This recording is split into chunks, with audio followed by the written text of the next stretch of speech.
Our founding fathers gave us a third pillar of strength for our new nation, and that was a concept of morality based upon a biblical basis or concept, hearkening back to the Ten Commandments of the Old Testament and the teachings of Christ in the New.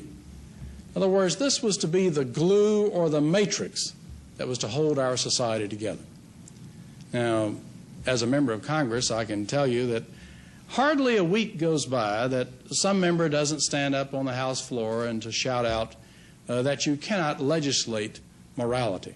Of course, if you mean that by legislation automatically people will be good, I would agree. But it's really a trap laid for fools if you stop and realize that all law is morality enacted. The only question is, what is the basis of that morality? We were founded on the concept of a biblical basis of morality upon which our laws were to be based. Going back once again to the Old Testament, Ten Commandments, and the lessons in the New Testament. We lack an informed electorate. And if you're concerned about the problems and representation that we have in Washington, well, all you have to do is talk to your friends and neighbors and see that lack of understanding. And it is totally illogical to expect to have in Washington a knight riding a white horse and wearing shining armor, slaying dragons in your behalf, if your friends and neighbors don't understand and, frankly, don't care. It's in the living rooms that the battle is going to be won or lost.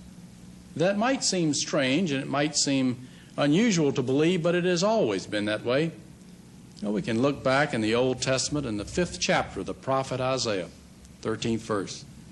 Here is the prophet lamenting the fact that the people in his lifetime are being led off into captivity because they lack knowledge.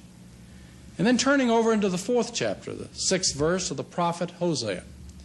And here's the prophet holding his head, wringing his hands in woe because his people being led off into captivity because they lack knowledge. The John Birch Society was founded to build an informed electorate and to reverse that problem. And it has been the most successful organization of its kind in the world.